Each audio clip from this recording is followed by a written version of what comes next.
Trabajé 15 años enviando dinero a mi familia hasta que me deportaron y descubrí que nunca existió el dinero que mandé. Me llamo Patricia y tengo 39 años. Lo que viví hace 2 años me rompió de formas que nunca imaginé posibles.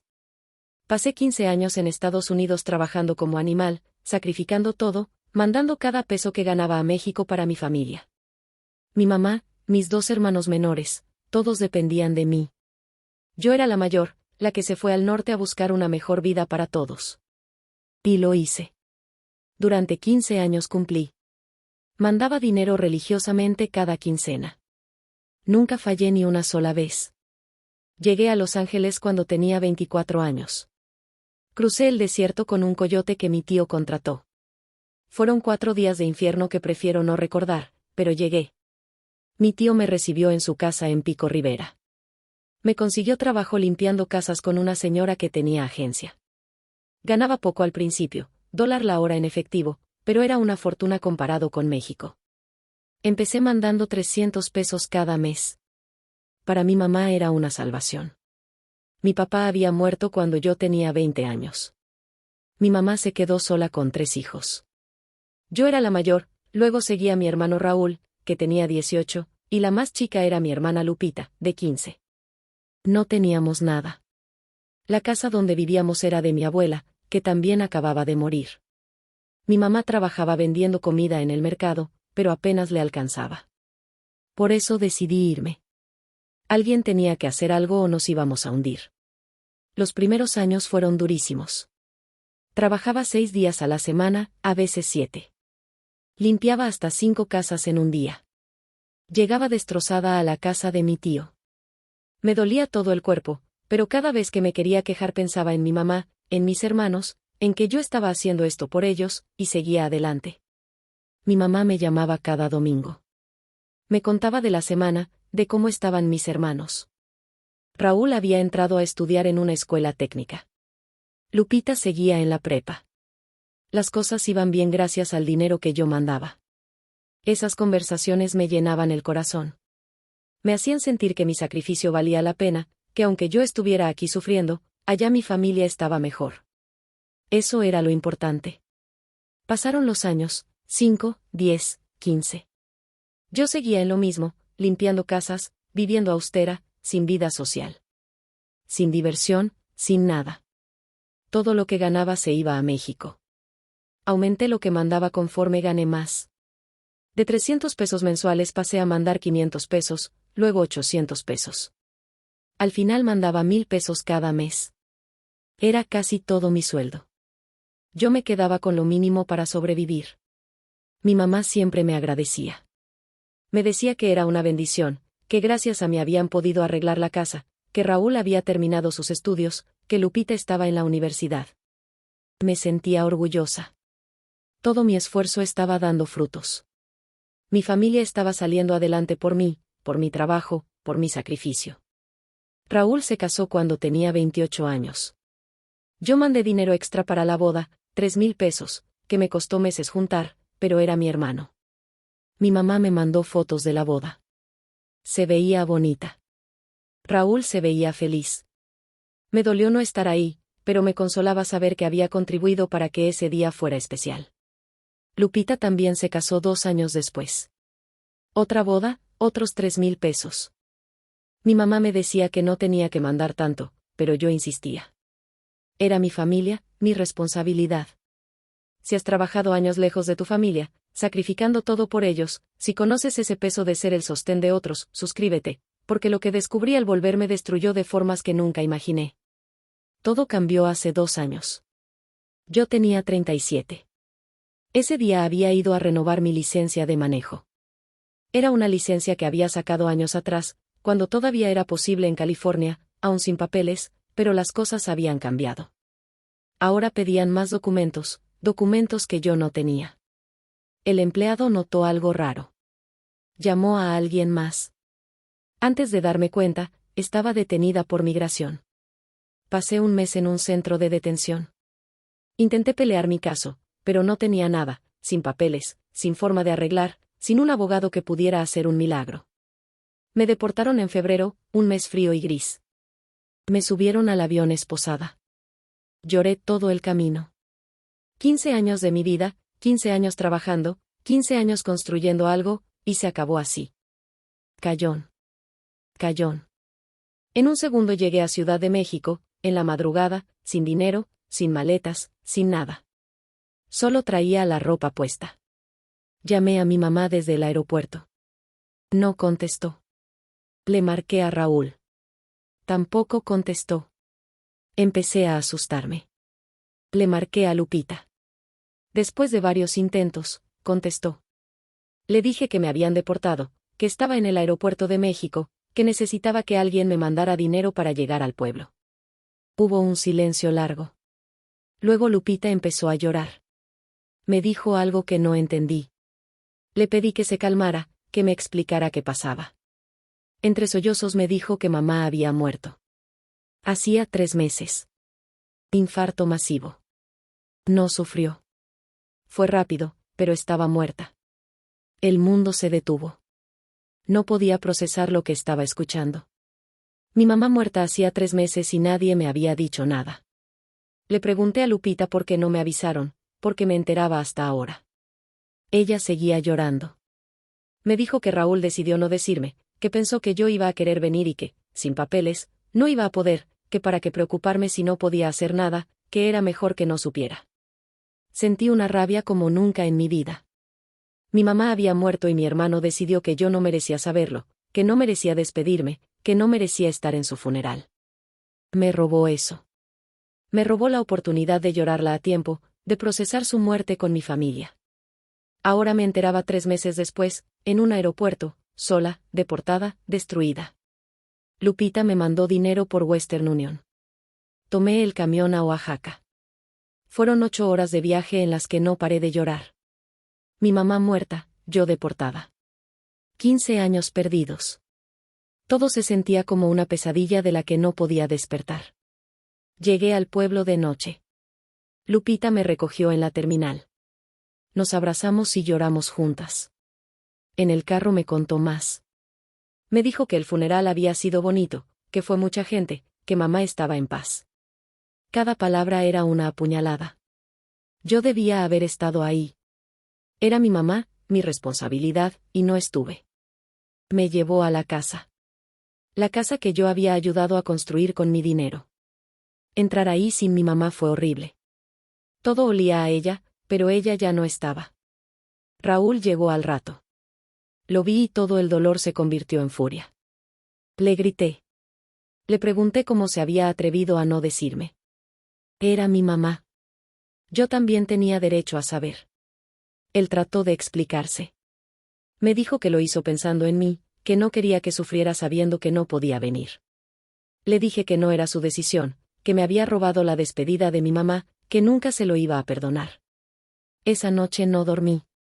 Caminaba por la casa viendo fotos de mi mamá, fotos donde salía feliz, sonriendo. En algunas estaban mis hermanos. Yo no salía en ninguna, porque yo no estaba, porque llevaba 15 años sin venir, 15 años sacrificándome por ellos, y ni siquiera había podido estar con mi mamá en sus últimos años. Los siguientes días fueron un bler. Fui al panteón, vi su tumba. Ahí me derrumbé. Le pedí perdón por no haber estado, por haberme ido, por haber elegido el dinero sobre estar con ella. Sé que no tenía opción. Sé que me fui para ayudarlos, pero igual me sentía culpable, igual sentía que le había fallado. Una semana después de llegar pasó algo que terminó de destruirme. Estaba revisando los papeles de mi mamá con Lupita, tratando de poner en orden sus cosas. Encontramos su libreta donde anotaba gastos. La abrí, empecé a leer y lo que vi no tenía sentido. Las cantidades no cuadraban. Yo mandaba 1,000 pesos mensuales. Eso eran como 20,000 pesos, pero en su libreta los gastos mensuales sumaban como 8,000. ¿Dónde estaba el resto? Le pregunté a Lupita. Ella se puso nerviosa. Me dijo que no sabía, que preguntara a Raúl.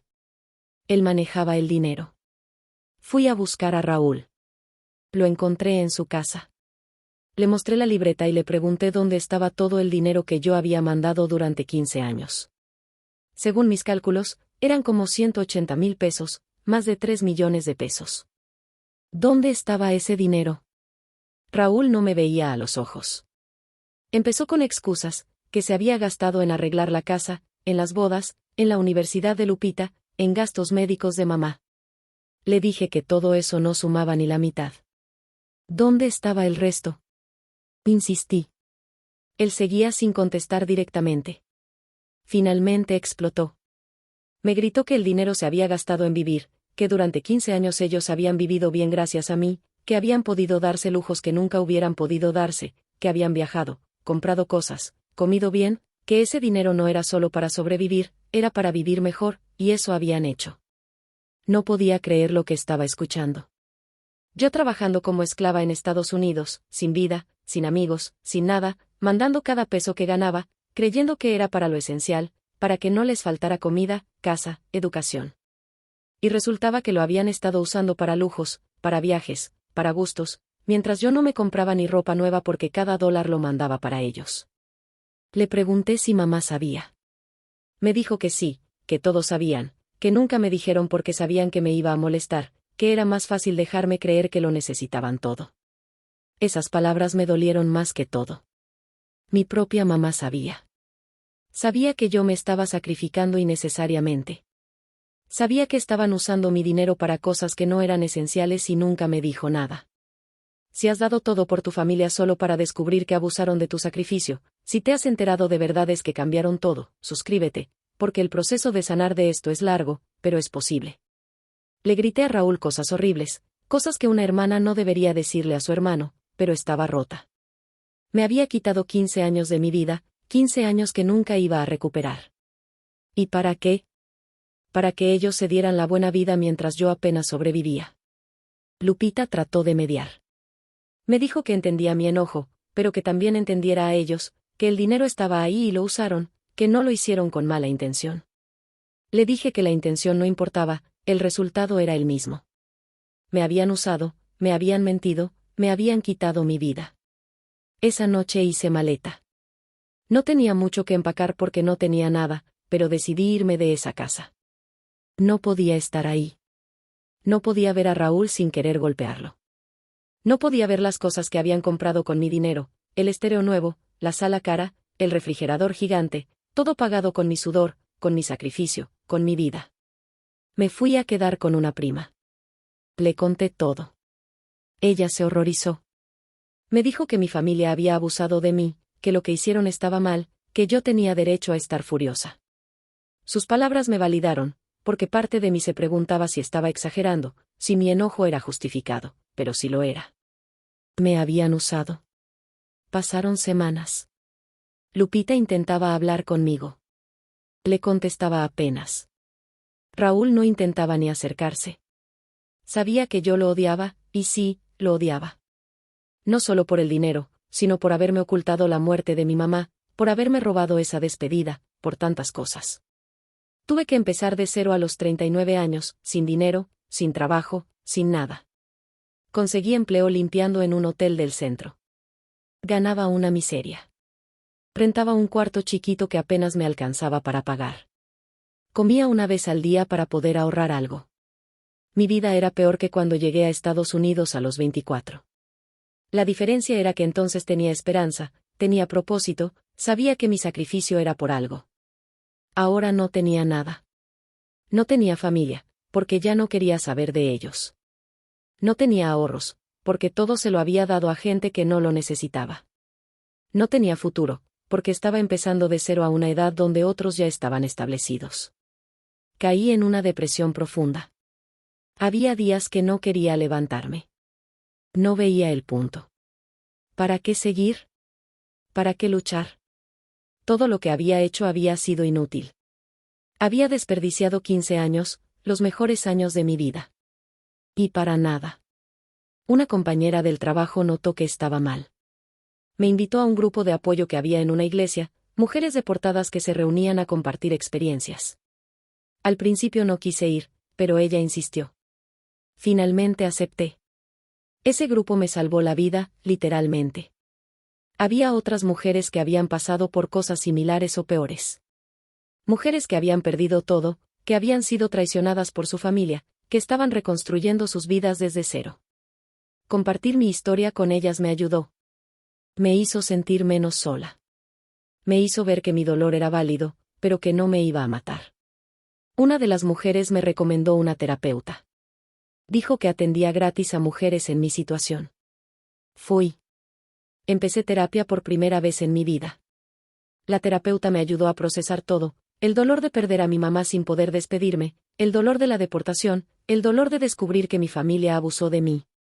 Me ayudó a entender que yo había hecho lo que pensé correcto con la información que tenía, que mi intención fue buena, que no era mi culpa que ellos decidieran abusar de mi generosidad.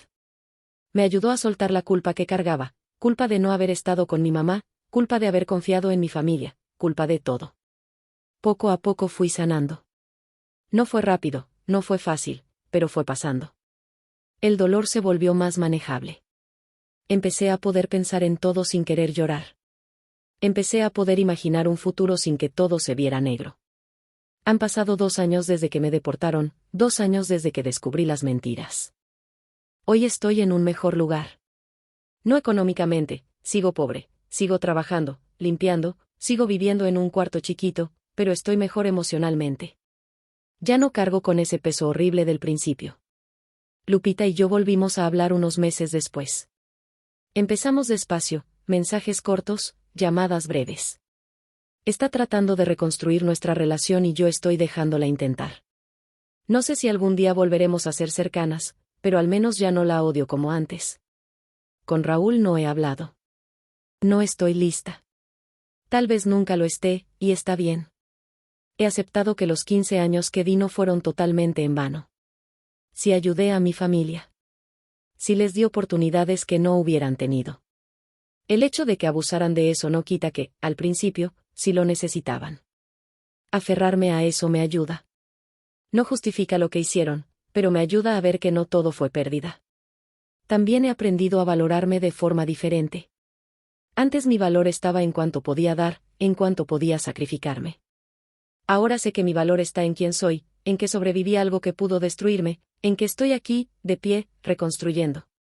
Eso nadie me lo puede quitar. Esta historia no tiene un final feliz. No me hice rica, no me reconcilié completamente con mi familia, no volví a Estados Unidos. Pero estoy viva, estoy sanando, estoy aprendiendo a vivir con el dolor sin dejar que me consuma, y eso es suficiente por ahora. Es suficiente. Si estás pasando por algo similar, si tu familia abusó de ti, si perdiste todo, quiero que sepas que vas a sobrevivir. Va a doler como nada ha dolido antes. Vas a cuestionar todo, pero vas a salir de esto. Un día a la vez, un paso a la vez. Yo lo estoy haciendo y tú también puedes.